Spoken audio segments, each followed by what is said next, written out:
Buenas noches, chicos. ¿Cómo les ha tratado eh, la vida en estos 8 días?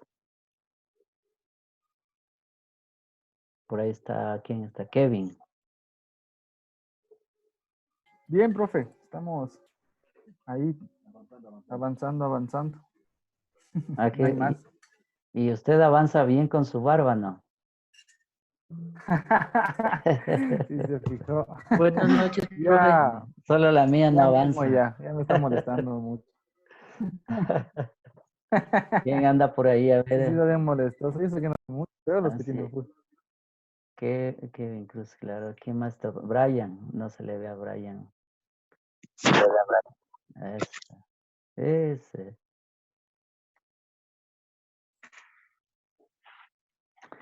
Bueno, jóvenes, vamos a empezar la clase.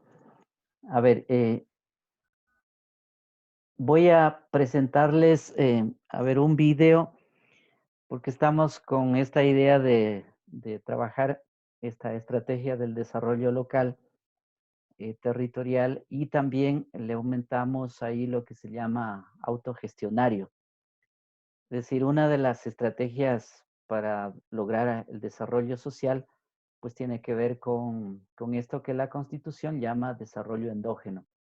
Entonces, un ejemplo, una experiencia que se viene realizando desde los años 70 en el Ecuador es uno de los tantos, porque no es el único, pero creo que más cercano para mí como para otros estudiantes también de la universidad es este proyecto El Salinerito. Entonces, voy a presentarles un video sobre el Salinerito, en vista de que ahí hay una larga experiencia de décadas y está dentro de este concepto de desarrollo local, desarrollo autogestionario, desarrollo territorial, es decir, las palabras varían, pero la experiencia es muy válida. Yo sobre todo prefiero llamarle un desarrollo autogestionario porque lo hacen desde su propia situación geográfica, climática y de una situación también de la gente. Es decir, hay un proceso que se generó incluso de una condición social, económica muy, muy pobre. Incluso la tesis doctoral de este padrecito, padre Antonio Polo, que es un sacerdote italiano, junto con otros sacerdotes italianos y luego también con los voluntarios Mato Grosso, entre esos también el fundador de, de esa zona y que era obispo de esa zona de Guaranda, el Monseñor Cándido Rada.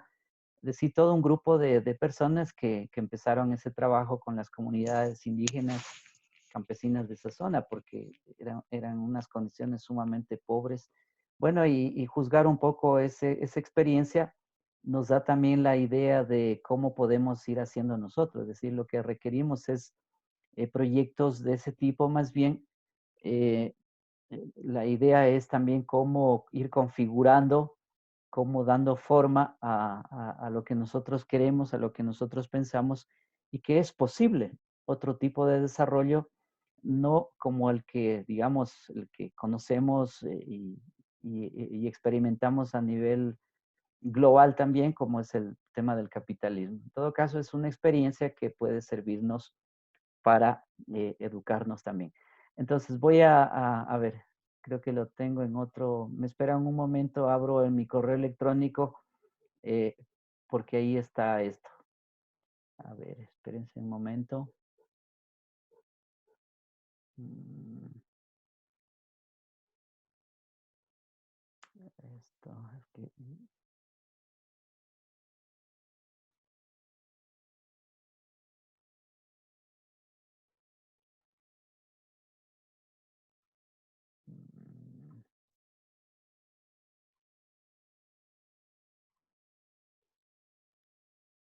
a ver, ¿dónde está? Me tocó abrir todo.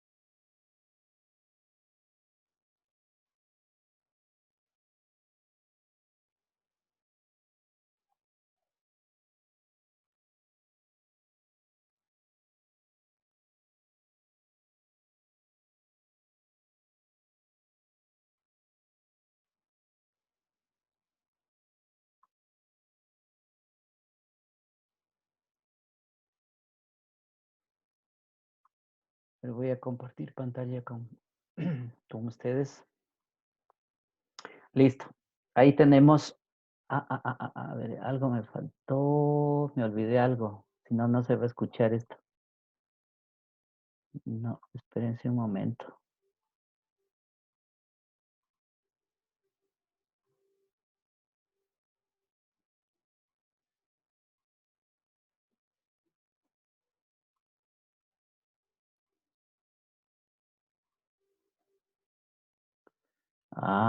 Algo me faltó aquí que no logro. Es que necesito.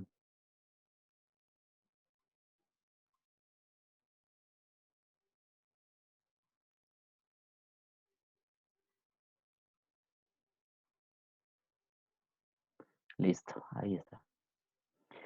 Bien, a ver, voy a ponerles, a ver si es que se escucha el sonido y si no me dicen.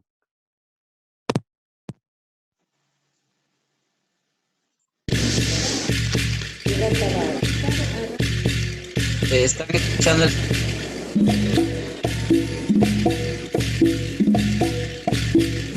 En el 2018 facturamos $1.270.000. El 2017 fue una facturación de 1.200.000.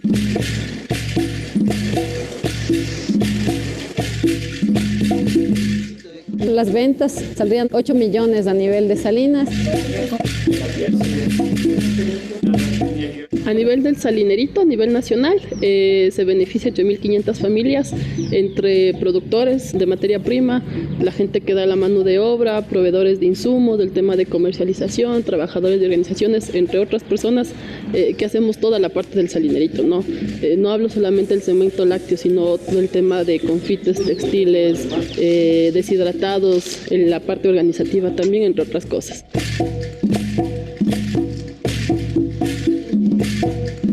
Les pretende alcanzar lo que son BPMs por un tema de calidad. Igualmente tener un espacio para los turistas, para que puedan ver un poco los procesos de cerca, que un poco el plus de Salinas. La gente nos visita para ver cómo se hace.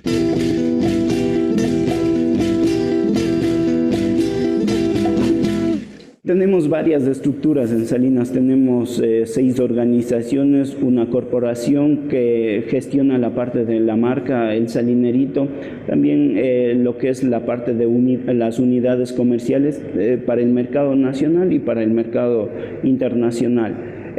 Tenemos como nuestro propio banco central, que es la Cooperativa de Ahorro y Crédito Salinas, donde depositamos todos nuestros recursos, ya sea por la venta de materias primas, sea para pago de sueldos, financiamiento también para nuestros nuevos proyectos, adquisiciones de maquinarias, lo que nos ha permitido generar y circular una economía propia en nuestra localidad y evitar que los recursos salgan hacia afuera. Detrás de hacer un chocolate, detrás de hacer un queso, un hilo, no está solo la gente que trabaja ahí, sino quienes proveen de materia prima y quienes con esos réditos económicos después reciben beneficios. El tema educativo, el tema ambiental, el tema organizativo, el tema de salud, personas con discapacidad, adultos mayores, o sea, es todo el impacto que el salinerito genera con sus empresas atendiendo la parte social. Para mí eso es lo que vende a Salinas. Esa es la herramienta formidable, esto del sistema solidario, también para la pastoral y también para mantener los valores familiares. A través del sistema de la empresa, de la continuidad con sus papacitos y de la visión con que nos miran.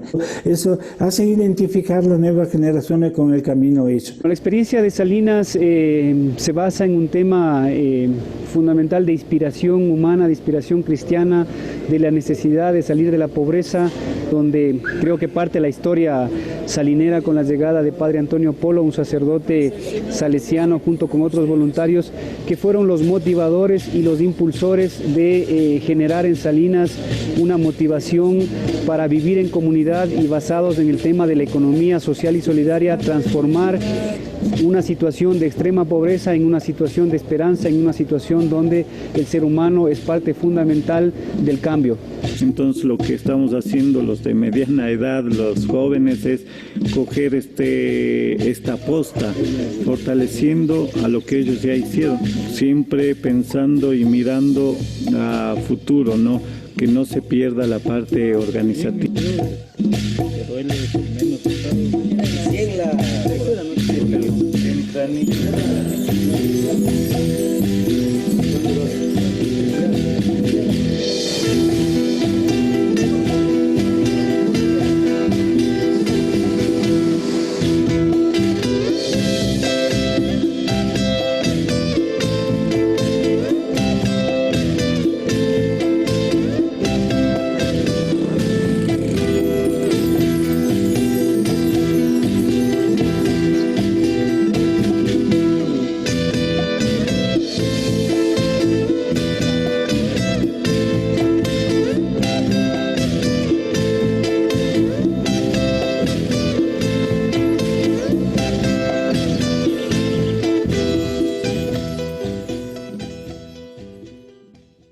A 3.560 metros de altura en la zona andina de Ecuador está Salinas de Guaranda, un pequeño pueblo que antiguamente fue un centro tradicional de extracción de la sal. A pesar de ser una parroquia rural con poca atención gubernamental y donde el desarrollo no es común, desde los años 70 se construye aquí una historia de esperanza, basada en el modelo de economía solidaria impulsado por la Iglesia. Salinas cuenta con 33 comunidades de base. Son parte de la economía acá dentro de nuestra parroquia. Cada organización es autónoma, tiene su propia administración, su propia vida jurídica.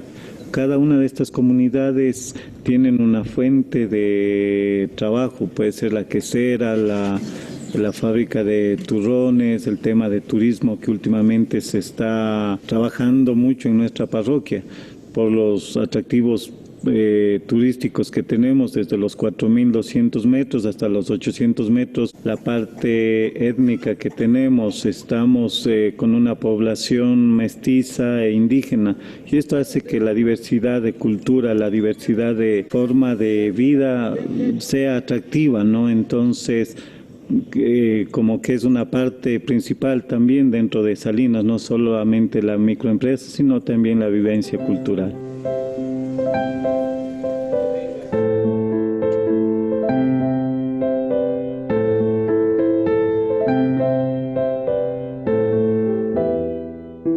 Casi mi papá no pasaba en la casa. O sea, él se levantaba 3, 4 de la mañana para salir a las comunidades porque antes no había la facilidad que hoy hay y llegaba a veces 7, 8, 9 de la noche. Una parte fundamental de esto es ver el trabajo que él hizo reflejado en lo que hoy tenemos.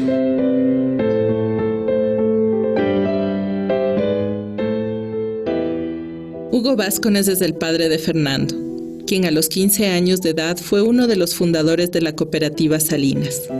Esta cooperativa se inició en el año 1972 con los primeros ahorros de los salineros, obtenidos por el trabajo realizado en las construcciones iniciadas en el pueblo por el padre salesiano Antonio Polo y los jóvenes voluntarios de la Operación Mato Grosso, quienes en los años 70, motivados por el obispo Cándido Rada, llegaron hasta Ecuador para contribuir con el desarrollo de la zona y la evangelización.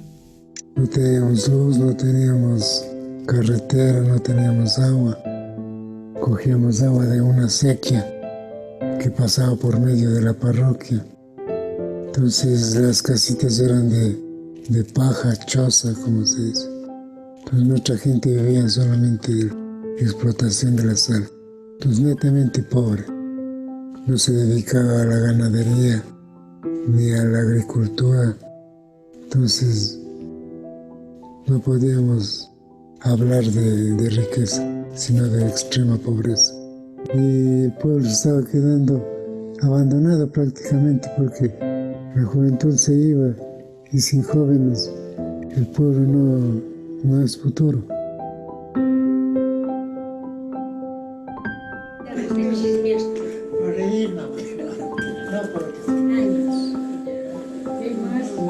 El río Salinas que decimos hasta hoy, ese era el lindero. Tenía él casi de los cordobeses, casi hasta el Arenal, la hacienda de ellos. Como estaba ahí, ellos hacían dueños que pertenecen a ellos, las minas de sal.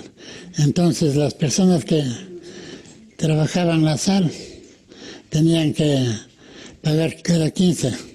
Hacía unos poquitos de sal en unos platitos de barros, dos poquitos.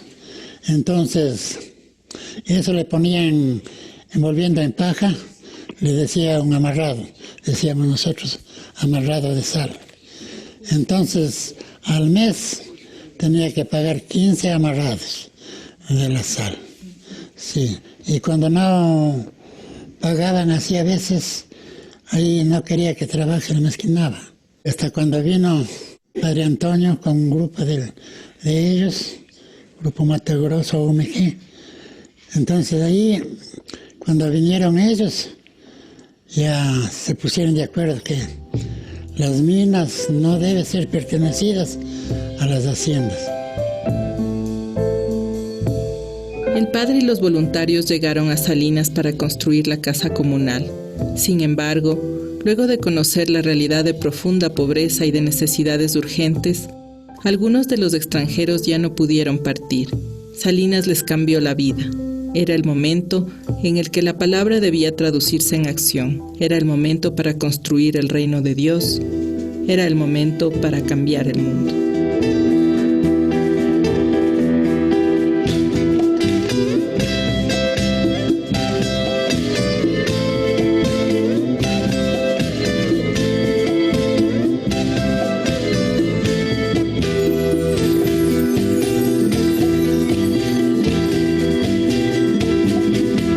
Los salesianos de Ecuador, a través del padre Antonio Polo, establecen una presencia misionera en Salinas, la cual contó con la participación decidida de sacerdotes, hermanos y voluntarios, en su mayoría extranjeros al inicio.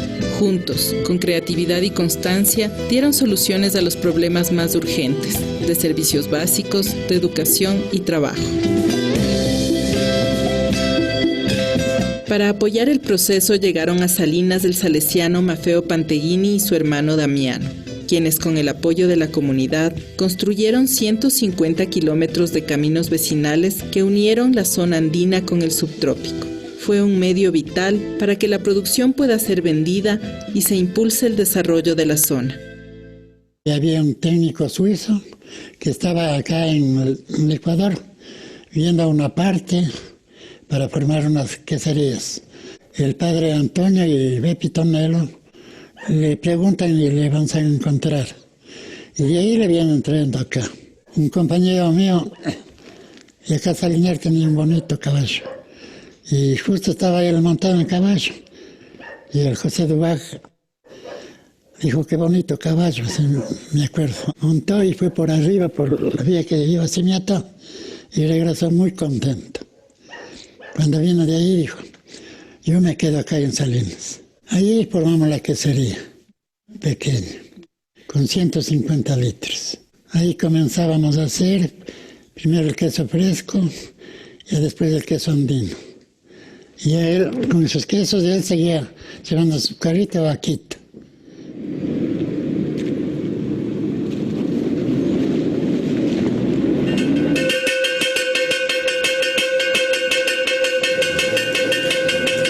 En esta segunda fase viene la profesionalización del quesero y de nuevos queseros. El tema del ejemplo de nuestros padres ha sido justamente la humildad, el compartir, el no quedar solamente yo aprendí, porque mi papá fue uno de los primeros queseros o alumnos con don José Dubaj. Entonces fue la persona quien captó todas las ideas, todo el proceso de la elaboración de los quesos. Entonces fue una persona que no fue egoísta, más bien aprendió y pudo enseñar y transmitir a los demás. Entonces creo que eso como que ha crecido esa semilla en nosotros. Empecé a los 20 años a trabajar ya en la quesera, luego en las comunidades. Entonces creo que el ejemplo es el compartir con los demás, no esperar aprender solamente yo para mí, sino el servicio hacia los demás también. Y al llegar a las comunidades pensamos hacer lo mismo, no hablar solamente de quesos, no hablar solamente de administración, sino hablar de todo. Y entonces con este carisma que uno llega, la gente también está abierta a decir, sus necesidades, compartir. Hacemos reunión por la comunidad, hacemos reunión por la quesera, hacemos mingas, así vivimos trabajando. Y con la leche vivimos y con la leche compramos la semana. Eso es solamente para nosotros. Claro, la leche es la vida, pues. La leche para tomar la leche, para todo. El ver que después un producto de los campesinos está en los grandes mercados, que nosotros no estamos vendiendo caridad, sino vendemos calidad. Para nosotros eso es la satisfacción, que los campesinos también empiecen a desarrollar su actividad económica y tengan una vida digna.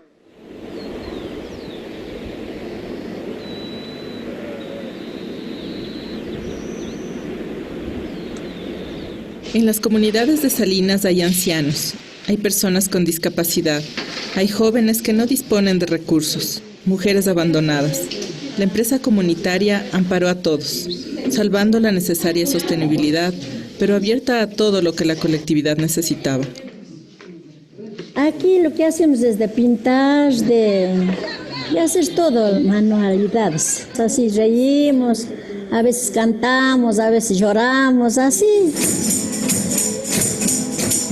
La decisión de no repartir en forma individual los excedentes ha sido fundamental para traducir en la práctica la motivación comunitaria del proceso.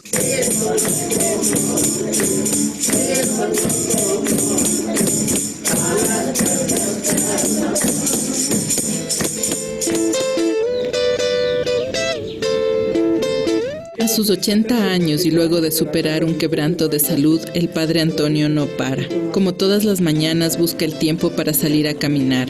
Se trata de uno de los momentos cotidianos que más disfruta y que le permite ver el avance de sus proyectos y de sus sueños. Su próximo proyecto, el Museo de Salinas. Es sin duda un soñador, como lo fue Don Bosco, el santo que fundó su congregación. El padre Antonio soñó con Salinas de Guaranda. Soñó con gente viviendo con dignidad, igualdad y justicia. Nosotros vinimos como paracaidistas, sin saber casi ni de la lengua, ni de las costumbres. De veras era una locura. Pero por suerte tuvimos esta luz de Monseñor Rada, que al mismo tiempo nos daba directrices y nos daba toda la libertad también de hacer. Él partía del Padre Nuestro, de nuestro pan de cada día. Dice, ¿hasta cuándo seguiremos mintiendo a Dios cada vez que rezamos diciendo esto de Padre Nuestro? Si el pan nuestro es nuestro en la iglesia, pero afuera de la iglesia es mío y cuidado que alguien me lo toque. Y dice, vea Antonio, fíjate la gente cómo habla. Y yo sí me había fijado, la gente hablaba siempre en nosotros. También se hablaba con una persona particular, no contestaba con yo, sino con nosotros, la comunidad. Y esto debiera de poder vivir ese sentido coral, ese sentido comunitario, era muy en consonancia, sea con lo que del concilio habíamos captado y sea lo que Monseñor Rada nos decía. Él dice, sabe que yo vengo del concilio y ahora siento que yo amo mucho más la iglesia antes, mucho más que antes, porque antes pensaba que la iglesia era para sí misma y ahora sé que la iglesia no es para sí misma, es para cambiar el mundo, es para el reino de Dios.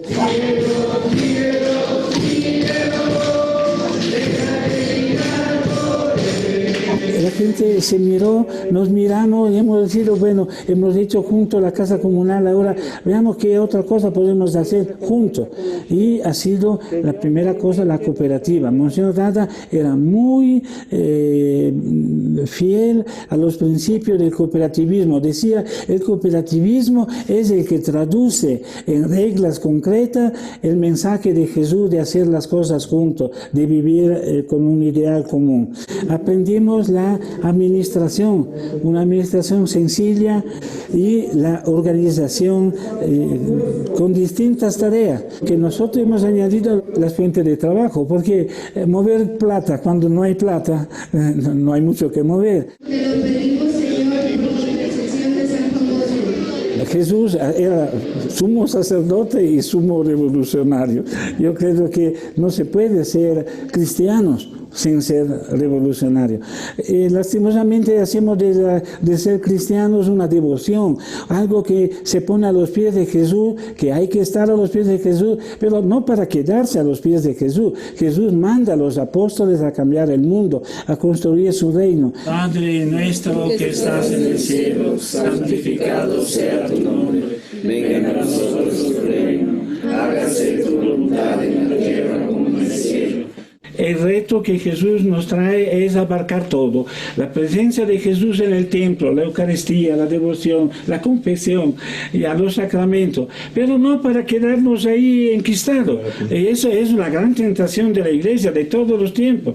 Y Salinas ha querido salir de esta tentación. Pero cuidado de quedar solo afuera, olvidándonos de que adentro es que encontramos la luz, la fuerza para cambiar el mundo. ¿Cómo seguiremos viendo a Dios en Salinas? Pues seguiremos viendo en la medida en que los jóvenes, la niñez y la juventud, pues todo lo que esta historia ha venido formándose a través de esta figura del Padre Antonio y de muchos otros que la han acompañado, vayan conociendo estas nuevas generaciones. Que se construye el reino, no a través de discursos, sino desde nuestro trabajo, desde nuestra casa, desde mi función como empleado, como dirigente, como padre de familia, como hijo, como hermano, como esposo. Janet es de la ciudad de Quito y vive en Salinas de Guaranda desde que tiene 20 años. Janet llegó a Salinas como voluntaria, para conocer la realidad de la zona y apoyar a la misión salesiana en su labor pastoral. Nunca se imaginó que conocer Salinas le cambiaría la vida y que, contagiada por los proyectos y sueños del padre y los salineros, se quedaría. Llegué a Salinas en el 2004, justamente para hacer la experiencia del voluntariado salesiano. Al terminar el colegio, tenía 17 años. Había una vez una niñita llamada Frida que vivía en una casa azul. Creí que iba a cambiarme la vida de alguna manera para poder tomar decisiones más concretas para mi vida futura, pero no tanto así. O sea, yo de hecho no tenía pensado quedarme en Salinas 14 años. Cuando me dijeron que Salinas se encontraba a 3.500 metros sobre el nivel del mar, me imaginaba de ir como poder un chimborazo, como la idea, ¿no? Nieve, ¿de dónde me voy? O un año ya voy a morir congelado. Pues cuando me di cuenta que, bueno, el frío que se vive acá, el día que se vive en Italia también, no hay mucha diferencia. Y más bien me encontré con un clima a nivel de vida social, comunitario, que nunca había probado, porque viviendo en una ciudad uno vive con relaciones humanas, sociales muy diferentes a lo que puede vivir en un pequeño pueblo. Pero es lo que me gustó, básicamente.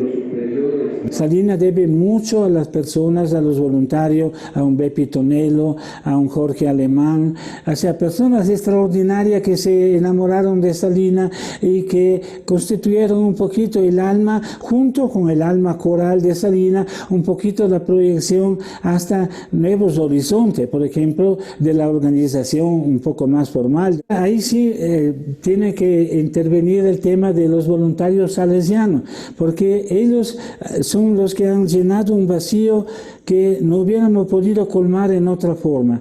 Ellos venían como bachilleres y parecían ingenieros también, porque aquí recién la gente estaba empezando a seguir los cursos académicos. Y con ellos hicimos las primeras cuentas, con ellos hicimos las primeras balances. ¿Cómo está? Salinas, ¿cómo está? El hecho de que haya tomado la decisión de quedarme aquí en Salinas, como decía antes, esto ha cambiado mi vida. El hecho de que detrás de un producto no está una familia, no está un capital, no está una transnacional, sino está todo un proceso, todo un proyecto, todo un conglomerado de personas que se benefician, a uno le da como cierta satisfacción de todo lo que se hace. Pasa el tiempo en Salinas y la transformación es inminente. Algunos procesos se fortalecen, otros se debilitan. Y siempre está la amenaza de un mercado globalizado que prioriza los precios sobre el ser humano. Sin embargo, no se pierde la creatividad ni la esperanza y la construcción continúa. Estamos conscientes las mujeres, sobre todo las artesanas, de que el trabajo no es reconocido como tal. Es muy complicado ser competitivo en los precios, ¿no? Y jamás seremos competitivos con los precios de artesanía de Otavalo y también del Perú, llega en cantidad, de China ni se diga. Texal es parte de la vida de la artesana y las artesanas son parte de la vida de la asociación. Cuando se reúnen en las tardes y necesitan apoyo técnico de la persona que está a cargo, entonces dice, con ese pretexto vengo de mi casa a que me ayude, pero también quiero estar con ustedes, quiero desahogar.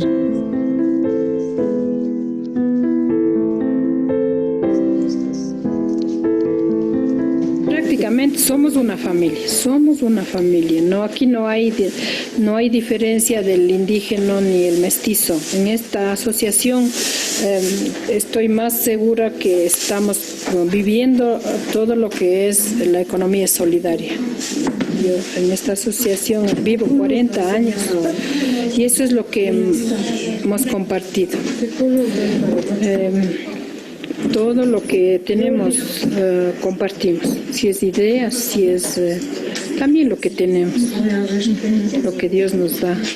Nosotros hemos aprendido de un gran hombre como es Padre Antonio, que es el iniciador del proceso de Salinas, de haber empezado a crecer Salinas, a buscar las necesidades de Salinas. Entonces nosotros fuimos aprendiendo de esta educación, de este ejemplo, de esta gente, en especial Padre Antonio y señor Bepi Tonelo, y también de las demás personas que asimismo vienen de diferentes países y comparten y nos dan la mano a nosotros a cambio de nada.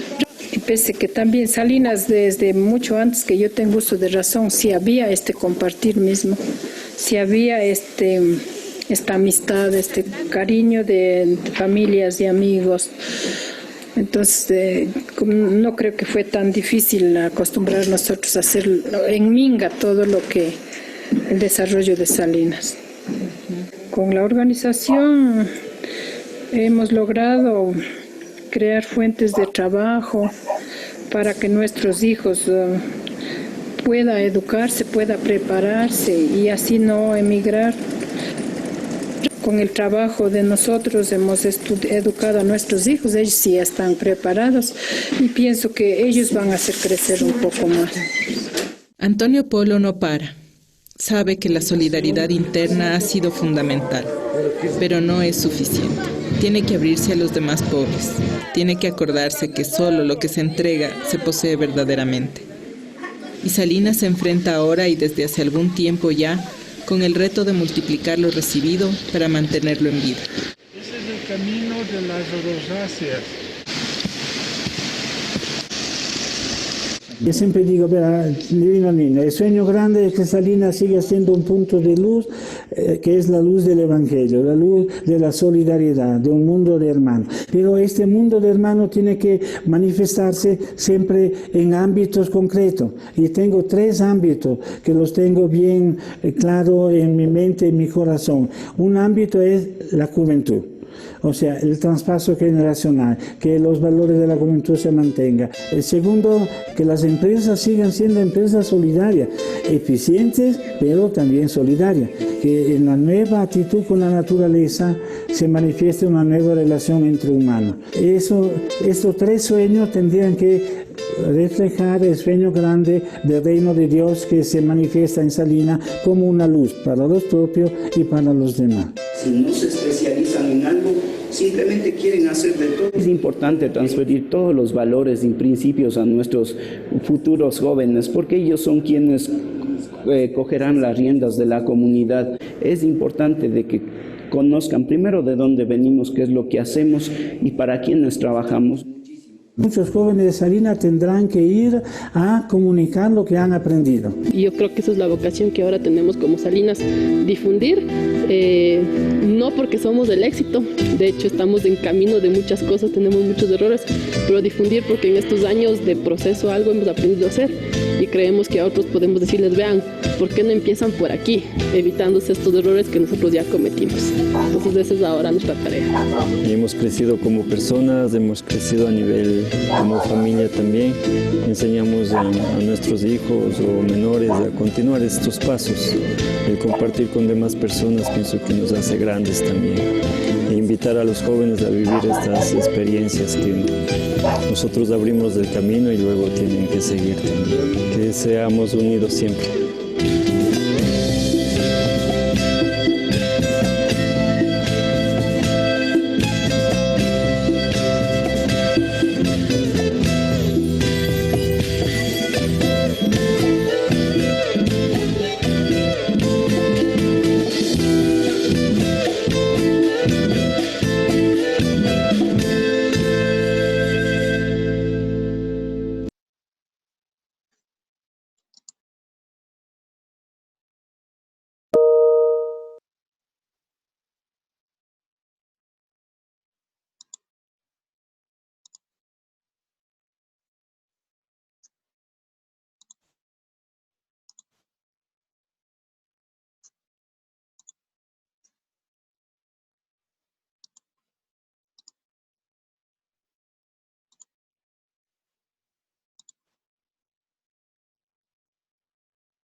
A ver, chicos, ¿me están escuchando? ¿Se escucha? Sí, profe. Sí, profe. Sí, profe. Bueno, Sí, profe, claro. ahí tienen ustedes un ejemplo de un proyecto de desarrollo, como les decía, autogestionario, que puede servir pues como para reflexionar y de lo que tenemos que hacer en la práctica. Bueno, hay otra entrevista que es de un proyecto mexicano, pero probablemente lo veamos la próxima clase. De todas maneras, a ver, reacciones de ustedes, impresiones, puntos de vista, a ver qué piensan de este modelo. Profe, disculpe, de este modelo lo que más veo es que hay mayor competición tanto por China, porque dijo una señora que su modelo autogestionable no da cabida para mayor mercado, sino que los está arrasando Perú y China. No se pueden desarrollar a una gran capacidad como lo son los otros mercados, pero sí ayuda en gran parte a su localidad. Y en esto se basa que también sus hijos los enseñan y los instruyen para que sigan con este desarrollo autosustentable, desarrollo sustentable para las comunidades. Sí, claro. O sea, ahí lo que decía es que hacen exportaciones, porque ustedes vieron, exportan a Estados Unidos, China, Italia, Europa en general. Y bueno, entiendo que ustedes también han probado o han comprado productos del Salinerito y saben lo que significa ese producto también. Además, muy caros nos resulta para los ecuatorianos también, sí, por lo que es bueno. ¿Qué más? A ver, más reacciones. Profe, bueno, a mí lo que me llamó... A ver, ¿quién es? Cristina, a ver. Profe, lo que pudimos ver... Disculpa, ¿quién? A ver, Cristina, profe, y después, ¿quién es? Profe, lo que a mí me llamó bastante la atención es la capacidad que tiene el desarrollo comunitario, el tema de la organización y de transmitir los saberes, no quedarse con el conocimiento, sino ver ahí la posibilidad de que esto trascienda generación tras generación y poder obtener un negocio de renombre mundial. Uh-huh. A ver, ahora sí, ¿quién era que estaba en línea? Yo era, profe. ¿Quién? O sea, yo, Michael Olvide. En mi caso, lo que sí me llamó la atención es cómo prácticamente a los extranjeros les llamó la atención el poblado y cómo decidieron invertir a través de se podría decir, la experiencia que recibieron. Y creo que también hablando de políticas, creo que esto se referiría más a la economía solidaria, como un planteamiento de que la comunidad, desde la economía solidaria entre ellos, genera los productos y conecta dadas las personas para brindarles un empleo a pesar de las condiciones del mercado que no les permite competir a gran escala con grandes exportadores. Eso creo que me llamó demasiado la atención. ¿Qué más anda por ahí? A ver. Profe, podemos decir también que viendo como modelo de desarrollo, fue un gran avance para la comunidad, puesto que ayudó a salir adelante y a lograr tener una equidad, una fuente de ingreso, en este caso, como es la empresa Salinerito, que ya es bueno, ya va, como decía, ya va varios años y ya están ya están puestos en el mercado. Entonces también nos podemos analizar también que no solo en este caso fue un voluntariado salesiano que organizó esto o dio esta idea o conllevó a esto. También deberíamos hacer así, digamos, buscar unos desarrollos internos entre nosotros, de unir la comunidad para poder generar estas ideas o estas fuentes de empleo internas. Andrés, a ver, eso me trae una pregunta también que se puede hacer. ¿Y cómo hacer desarrollo en la ciudad? Nosotros que vivimos en la ciudad. Porque, es decir, cada individuo genera su propia empresa para adelante. Está bien difícil eso. Es decir, imagínate, además con el parámetro y con el modelo de desarrollo que tenemos presente. Imagínate si todo el planeta, todo el mundo quiere desarrollarse al estilo norteamericano, no habrá planeta que aguante. De hecho, ya no aguanta ahora.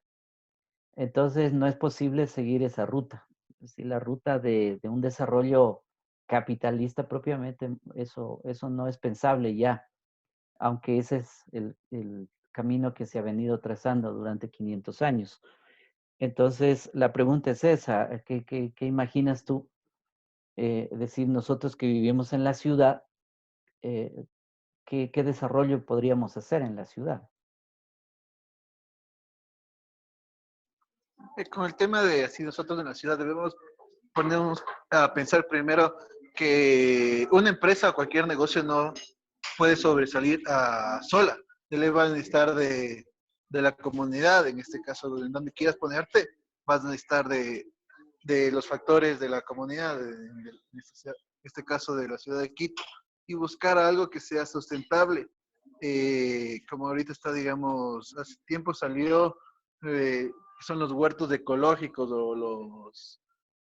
o ecológicos se llaman, orgánicos, que no es dentro de la ciudad, sino alrededor, es gente que coge y cultiva, digamos, yo tengo un pedazo de tierra, voy a cultivar lechugas, yo tengo un pedazo de tierra, voy a cultivar papas. Y eso crean y generan un mercado. Y están vendiendo en un mercado en Quito, digamos, que solo venden comida orgánica. Comparando, digamos, de los precios de esa comida con los precios del mercado normal es mucho más elevado, pero te da la calidad, digamos, de que estás ayudando a la comunidad, a la gente, y también que no tiene tantos químicos o pesticidas. Sería algo que se puede hacer aquí, o que se está haciendo en la ciudad. Claro. Ahora, yo diría que no es suficiente eso tampoco, porque la idea está bien, digamos, es correcta, pero digo, no es suficiente en el sentido de que, a ver, creo que un modelo de desarrollo que necesitamos construir es, primero, que se ampare plenamente en el tema educación, porque la educación es lo que te desarrolla los talentos, te desarrolla las capacidades internas de cada persona. Por algo se llama educación. Educación significa sacar desde adentro todo lo que tiene un ser humano. Es el desarrollo del cerebro, el desarrollo de la mente, del espíritu, de la espiritualidad, del cuerpo mismo, etc. Todo eso implica el desarrollo de una persona, pero también hay que considerar que la educación tiene que ver con el ámbito social, es decir, nos educamos juntos. Entonces, en ese sentido, un primer elemento de un modelo que hay que pensarlo, creo que es el tema educación, donde el país, pues, sobre eso no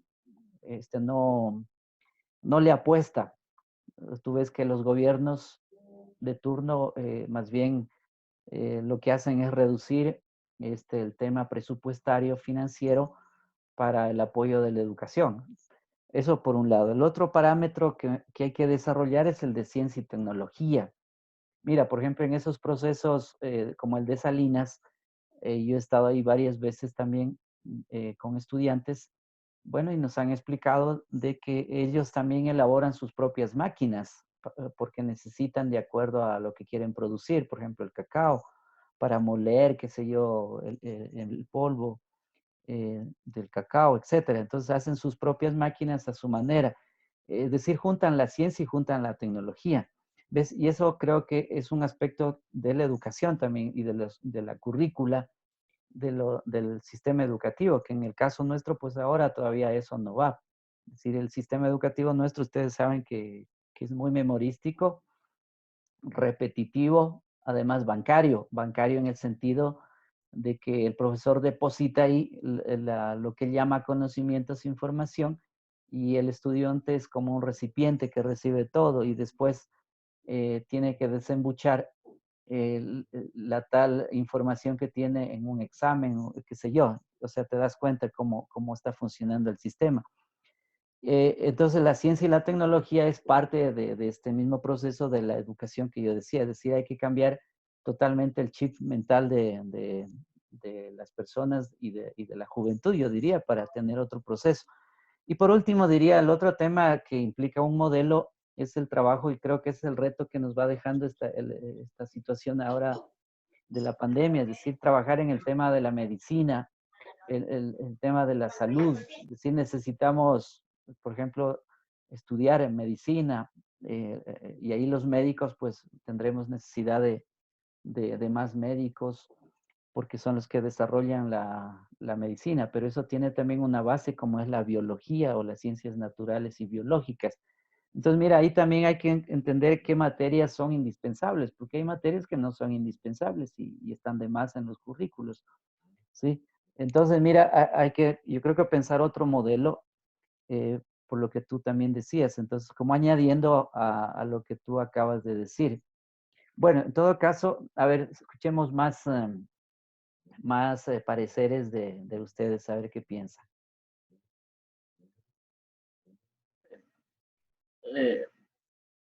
Buenas noches. A ver, Bueno, saliendo un Alex. poco del tema, ¿verdad? Decía sobre una economía sostenible en el país, ¿no? Pero un poco de datos. En el Ecuador a nivel de Latinoamérica es uno de los países que con más de emprendimientos, microemprendimientos existentes. Pero asimismo es uno de los países que, según las estadísticas, dice que a la larga, o sea, esos micronegocios y todo eso, se van a la quiebra porque no hay apoyo, no hay,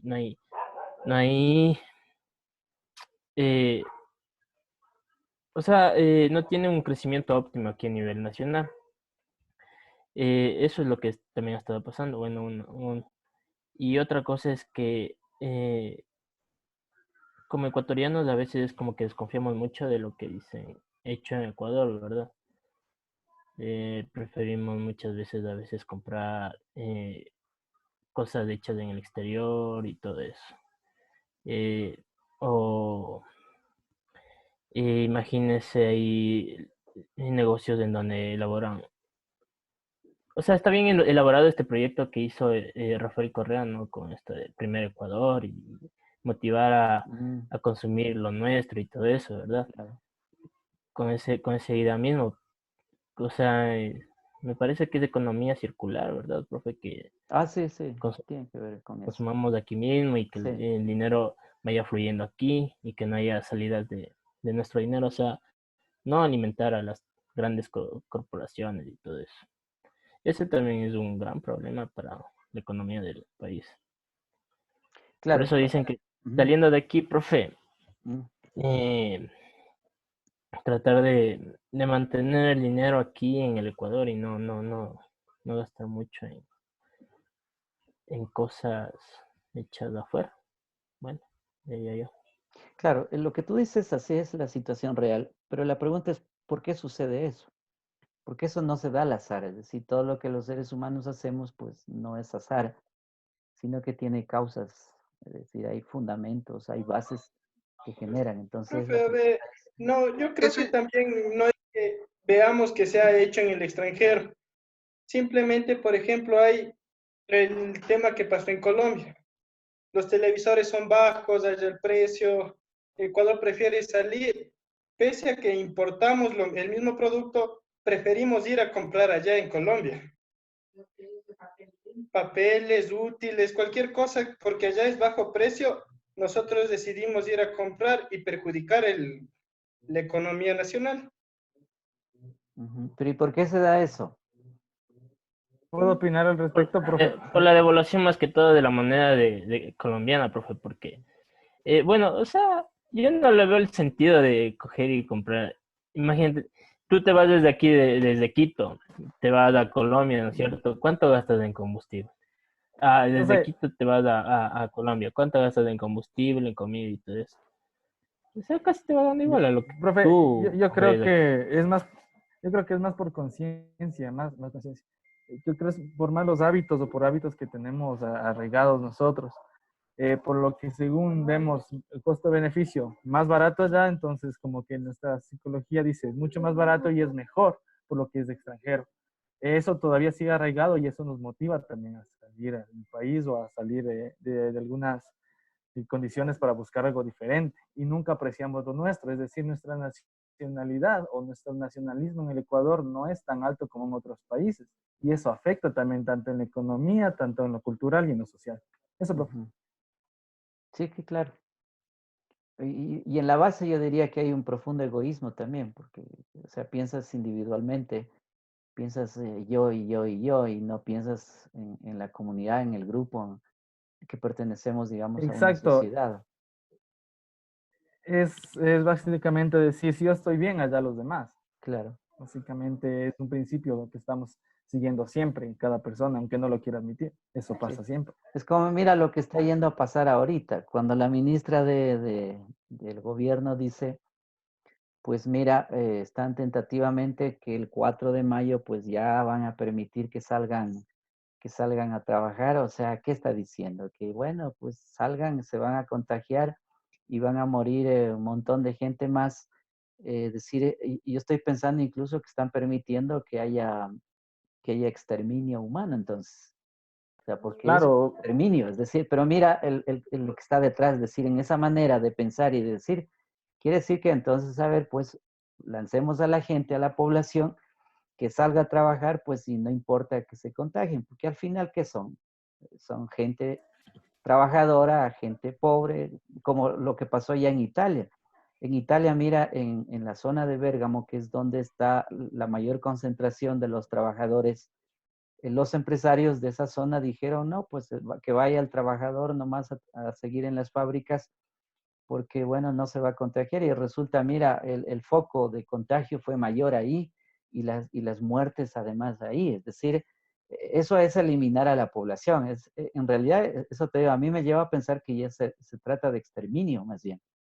Y si es exterminio, pues entonces estamos en un asunto de matanza, de permitirlo, porque, y eso es por el queme-importismo o porque, bueno, están pensando de esa forma y no están pensando en la sociedad como tal. De hecho, no lo han pensado antes. Por eso es que está quebrado todo el sistema, todo el conjunto social, la salud, etcétera. Y además Profe, todo eso cayó ahorita, por ejemplo, nunca pensaron que iba a venir, que iba a atacar una pandemia o que iba a producirse una pandemia para colapsar tanto el sistema médico, económico y social. Cómo está estructurado aquí en Ecuador no está apto para abarcar todo lo que está pasando.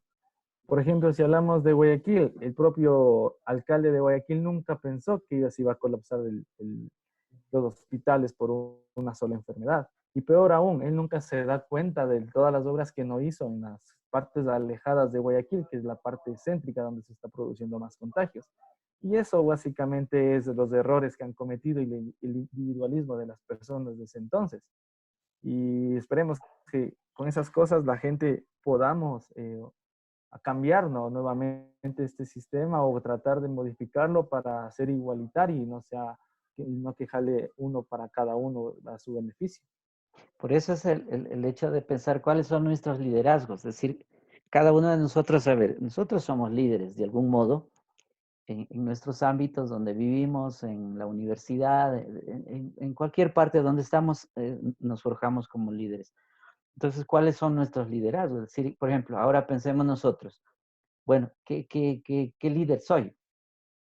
¿Cómo lidero? ¿Hacia dónde conduzco estos procesos sociales? Porque decir proceso social significa conducir, llevar adelante, ir abriendo brecha o siguiendo un camino que hay que irlo trazando. Entonces, ¿cuál es la brecha ahí que vamos abriendo con nuestros liderazgos? Por ejemplo, ustedes que están en formación ahora. Bueno, ¿y cuál es su liderazgo?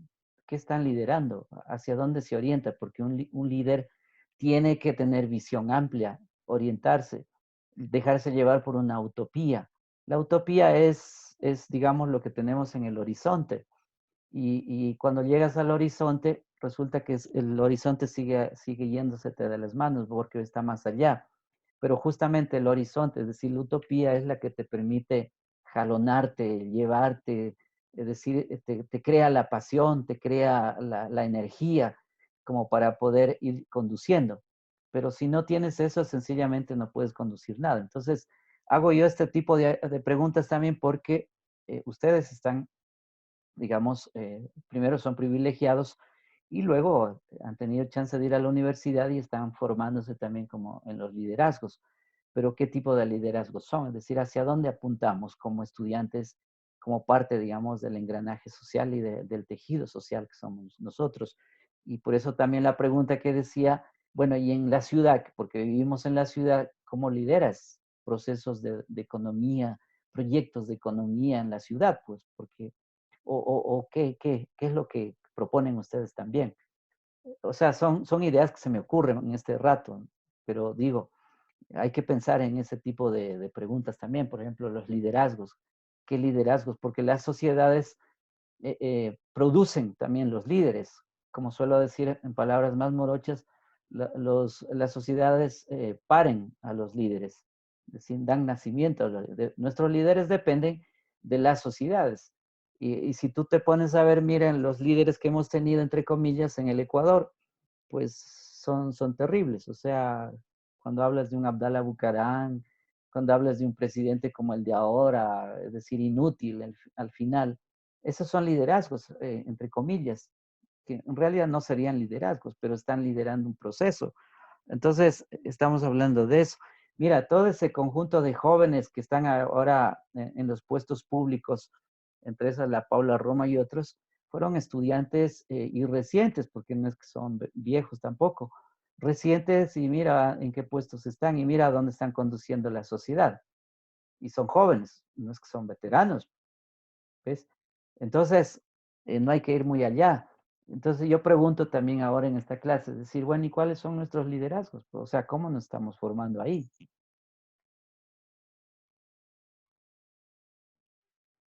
Por ejemplo, profe, en ese punto tenemos que hablar mucho de las universidades, por ejemplo, o de las palancas, porque hay muchas universidades que básicamente el título se les regala solo por pasar. Entonces no se aprende, no, hay gente que no es preparada, puede tener un título, pero no es preparada para satisfacer ese puesto. Pero por las palancas llega a ese lugar y estamos donde estamos. Básicamente así se maneja el Ecuador. Les guste o no, esa es la realidad. Si tienes palancas, subes a donde quieras. Si no tienes palancas, pues comienzas de abajo. Y si es que subes, bien, gracias.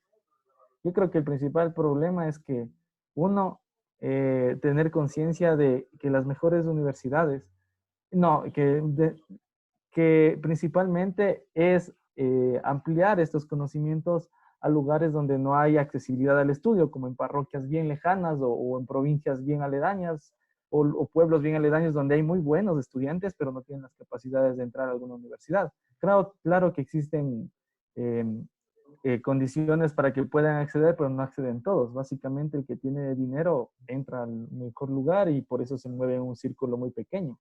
Y por eso es que no tiene esa amplia gama de conocimientos de la sociedad actual, sino simplemente viven en un círculo pequeño y se mueven alrededor de ese círculo, porque creen que es así todo el mundo. Eso.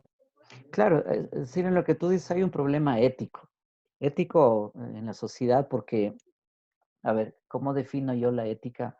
Y no porque yo la defina, sino porque, digamos, los estudios también nos indican a ver qué se entiende por ética. La ética parte de un principio vital, que es la vida humana. Entonces, tienes la vida en términos, digamos, biológicos, en términos de naturaleza, procedemos de la naturaleza, venimos de la naturaleza, somos composición química también universal, es decir, venimos del cosmos, venimos del universo en general, de las estrellas, ¿ves? Que es la misma combinación química.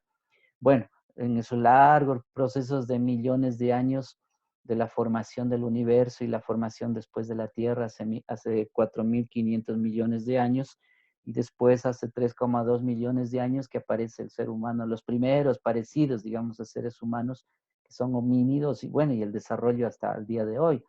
Entonces, mira, hay el principio de la vida, después tienes la vida misma como persona, como sociedad, que es la defensa de la vida, y la vida empieza por comer, beber, ¿sí? Reproducirse. Es decir, en ese sentido, por ejemplo, las mismas religiones o algunas hablan de eso. Por ejemplo, la misma religión cristiana habla del principio de la vida en cuanto dar de comer al hambriento, dar de beber al sediento, y ese es el principio mismo de la vida. Entonces, la ética se fundamenta ahí y se afirma justamente en la vida. Entonces, mira, ese es un principio ético y real, o sea, objetivo, no es una cuestión de si existe o no existe, o sea, hablar de la vida, pues es la existencia. Entonces, mira, ese es un punto de partida del cual hay que juzgar el resto. Por ejemplo, si todo proyecto afirma la vida, pues entonces es ético. Pero si hay otro proyecto que daña la vida, que va en contra de la vida, deshumaniza la vida, pues entonces es un proyecto maligno, es decir, no sirve.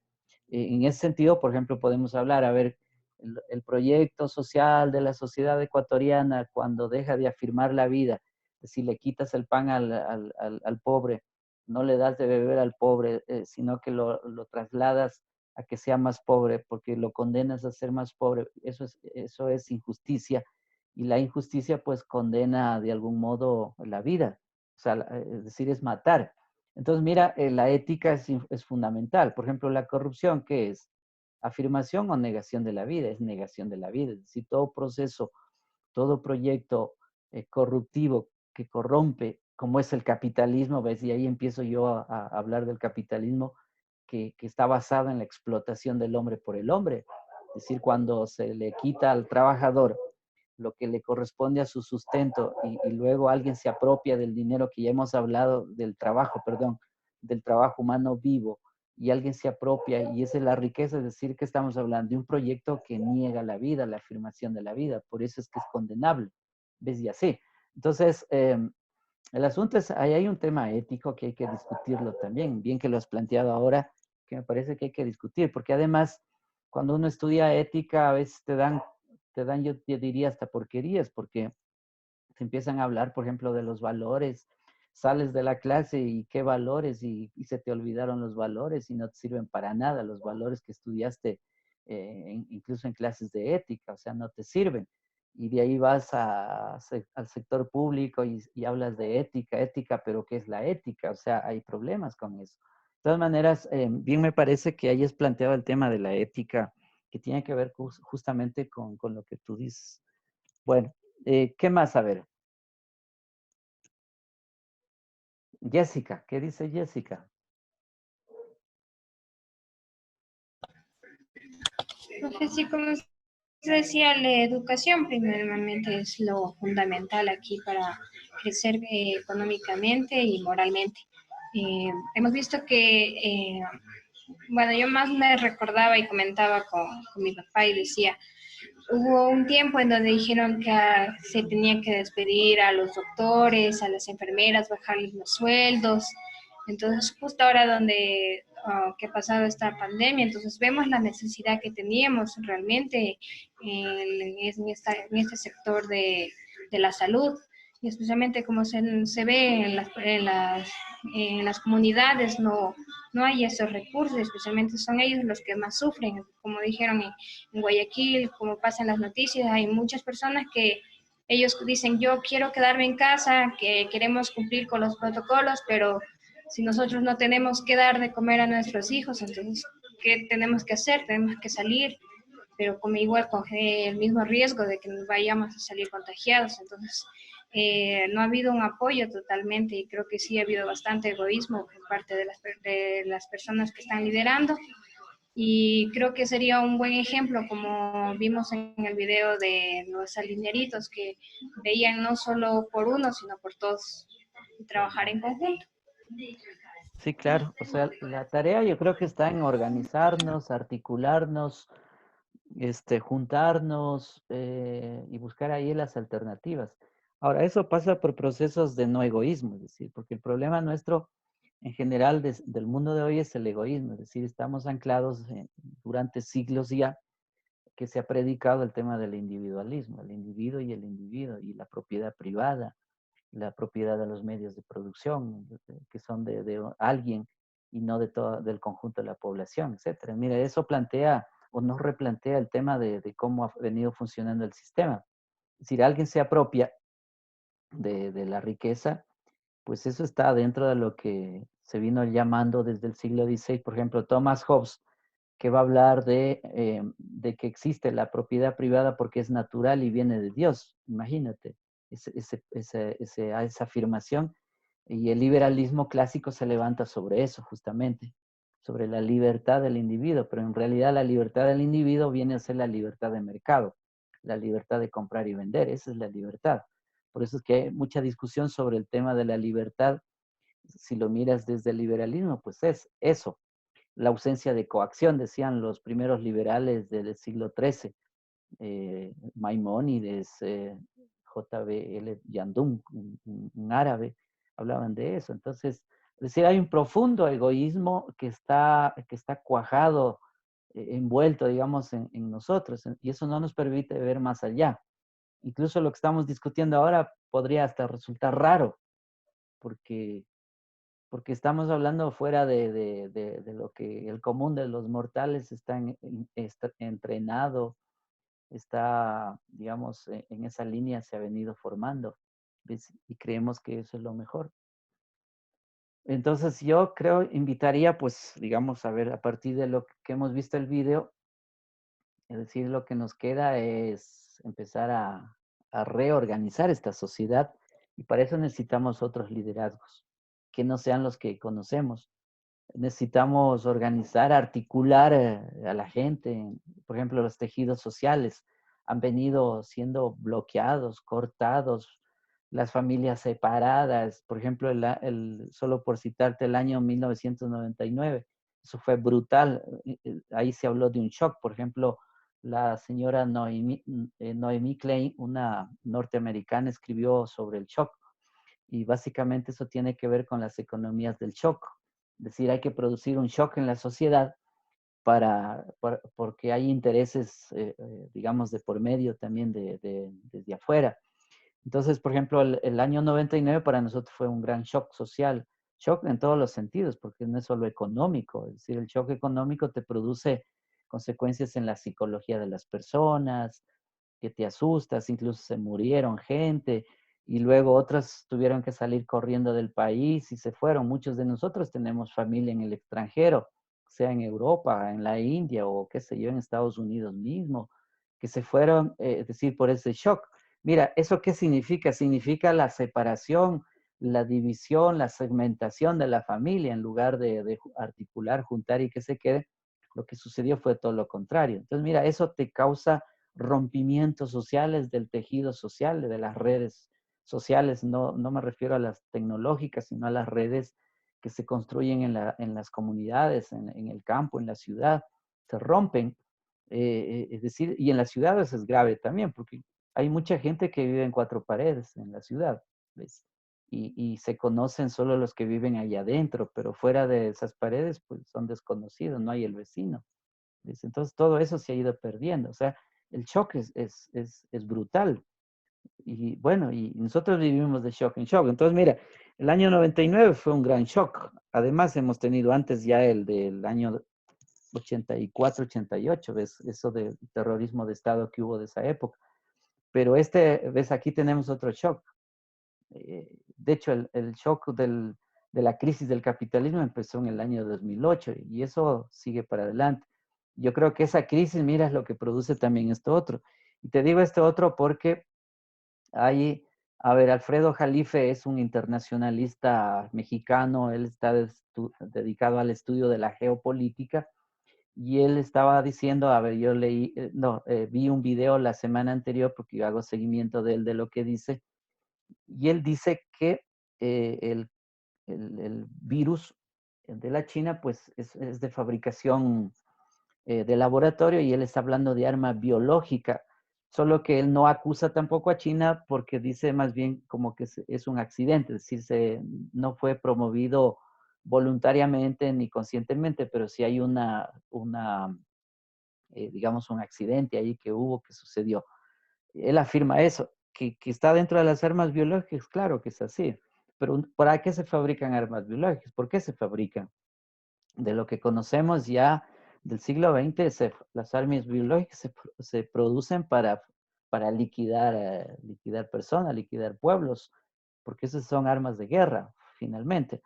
Entonces, mira, estamos hablando de una arma de guerra. Ahora, ¿por qué el arma de guerra? Pues es para liquidar poblaciones y eso tiene que ver con la expansión del capitalismo, la expansión del capital, porque la ley de Malthus decía que las personas se multiplican mucho y muy rápido y en cambio los recursos son escasos, no abundantes, y entonces hay un desequilibrio entre la reproducción de la población y los recursos que no son. Entonces ahí hay que aplicar estrategias para equilibrar esa relación entre escasez y población. Entonces, mira, eso también está pensado. Creo que en clase yo les había dicho también algunas veces el tema del Club Bilderberg, el Club de Roma, que son los Illuminati, la francmasonería, es decir, de los que controlan el mundo y están en esa vía también. Es decir, lo que vendrá en el futuro nuestro, pues después de la pandemia habrá que ver en qué va a parar todo eso. Yo soy muy pesimista si es que las personas no reaccionamos, porque ya venía dándose el neofascismo también en Europa, en Estados Unidos, en nuestro continente, ni se diga. Por ejemplo, el caso Bolsonaro en Brasil nos está diciendo mucho, pero en nuestro caso también, mira, con la manera en cómo piensa y en cómo están haciendo las cosas, pues están dentro de esos neofascismos. Y lo que decía del exterminio, como parece que está pensando la ministra, es decir, no le importa un bledo la gente pues que vaya a trabajar y claro, y ahí va a haber mayores contagios aún, o sea, eso es exterminar a la población, ¿ves? Entonces, eso como que tiene relación con lo que te acabo de decir de la doctrina de Malthus. Y como decía Malthus, que hay que equilibrar la población, o él decía, una son, por ejemplo, las epidemias. Es decir, una epidemia que es natural, según él, pues eso equilibra y siempre han habido, dice, epidemias, por lo menos en los 5 siglos que hemos tenido, hay conciencia de eso. La otra estrategia, dice, es la guerra misma. Es decir, hay que ir a la guerra porque eso te equilibra el ambiente social, la población. ¿Y cómo se equilibra? Pues decir, muriendo, los hombres mueren, porque los que van a la guerra generalmente son más hombres que mujeres. Entonces se equilibra ahí. La otra estrategia, decía, pues son también las catástrofes naturales, y incluso ahora ahí mismo sabemos que hay proyectos que te pueden producir mucha lluvia como te pueden producir ¿cómo se dice? Sequía también, porque hay la tecnología para producir eso. ¿Ves? Bueno, y ahí hay un montón de cosas también. Bueno, creo que vamos a ir terminando. Yo pensaba, porque tenía otro caso también, uno de México, una entrevista que le hacen ahí. También hay un ejemplo interesante en la zona de Veracruz. Bueno, no solo ahí, incluso en México hay una universidad dedicada, que es una universidad indígena, se llama la Universidad de la Tierra, que está dedicada al aprendizaje, a la enseñanza de otra manera de ser universidad ligada a los pueblos indígenas mexicanos, y es súper interesante, por ejemplo, los aprendizajes de esa universidad. No es de Jalisco esa universidad. No me acuerdo dónde es, pero es en la zona de Chiapas, la selva Lacandona. Con donde estuvo el comandante Marcos y bueno, y todas las comunidades. Ahí crearon esa universidad y bueno, y funciona. De hecho, yo conozco un profesor de ahí que le conocí en Colombia y bueno, lo que él contaba pues es súper interesante en vista de que recuperan los conocimientos tradicionales de las comunidades y de los pueblos indígenas porque son milenarios, ahí vienen por ejemplo, de la larga tradición de los aztecas y como también de los mayas quiché, entre otras poblaciones que hay ahí de raigambre indígena. Eso, entonces mira, reorganizaron el conocimiento de estos pueblos. Después el otro es que es práctico también, es decir, laboran en la tierra, trabajan en la tierra, cultivan la tierra y estudian con la tierra también, por eso se llama la Universidad de la Tierra. Es decir, otra manera de organizar el conocimiento y la información. Es súper interesante eso. Bueno, en todo caso, hay otras experiencias. Pero bueno, ahora no vamos a avanzar más. Yo también tenía pensado que ustedes hagan exposición y así habíamos quedado. Entonces, miren, la próxima clase empiecen a hacer exposición. Entiendo que han organizado grupos también. ¿Es así o no? ¿O cada uno hizo? No, en grupos, profe, grupos. No, en grupos, profe. Los Ya, grupos del primer DB. Los mismos listo. grupos. A ver, solo En grupos una... de 25. Ya, a ver, una cosa. Me gustaría... ¿quién está en la administración del WhatsApp? Yo, El profe. señor presidente. Ya. ¿Será que le pueden pasar ahí los nombres de los grupos y se puedan sortear ustedes también el orden de las exposiciones para, digamos, para que haya un equilibrio? Y me mandas al WhatsApp, es decir, cuál va a ser el orden de los grupos, tal como ha salido en el sorteo. ¿Es posible eso? Claro, profe, ya hay que me manden todos los compañeros de ahí en orden como me van mandando el grupo número 1 y el listado de los integrantes, por favor. Eso Nosotros somos del grupo Alcohol, último grupo en exponer. Halcón, profe, no alcohol ya. Ya no es No, alcohol. después sorteamos, o sea, me mandan el número y sorteamos. Eso digo, por eso digo, Ajá. para que no haya desequilibrio en los grupos y conflicto, entonces hacer por sorteo, pero eso me mandas al WhatsApp para saber cuál va a ser el orden que van a seguir de exposición. Ya, claro, profe, no hay problema. Ya, listo. Bueno, jóvenes, entonces vamos a ir cerrando la sesión de la clase. Esperemos que este vídeo que han visto pues les sirva a ustedes para reflexionar, para pensar mejor en lo que tenemos que hacer. Y ustedes que son los líderes de este país y de la patria, como decía por ahí Rafael Correa, la patria. Sí. Bueno, somos los nuevos líderes del país. Entonces, vayamos reflexionando, pensando, deliberando y practicando sobre todo, porque al estudio, miren, al estudio hay que hacer dos cosas. Hay que estudiar y practicar lo que se estudia. Es decir, no es solo estudiar, sino practicar y estudiar y estudiar y practicar. ¿Sí? Bueno, eso jóvenes, entonces nos veremos la próxima clase y que les vaya bien, buen fin de semana. Gracias, profe. Muy Esperemos que sobrevivamos a todo esto. Sí sobrevivimos, pero hay que cuidarse mucho. Pero si ya nos obligan a salir, ya le veo duro. Sí, eso no hay que permitirlo. Es decir, miren, ahí hay que reaccionar. Reaccionar por las redes sociales, reaccionar en el WhatsApp, o manden a sus amigos, lo que sea. A salir a una marcha. Hay que presionar porque Dale, el señor Villamar que quiere salir a protestar, dice. Que quiere marchar el señor Villamar. Que quiere marchar, profe. Eso sí. Profe, el que sobrevive pasa su materia. Ay, profe, entonces yo no voy a trabajar. No es cuestión de sobrevivencia. Ay, ¿por qué? Es de inteligencia, dice, ya quedados todos. No. Bueno, nos vemos, jóvenes. Que les vaya bien. Hasta luego, profe. Profe, gracias. Profe, gracias. No se desvelarán el fin de semana. Chao.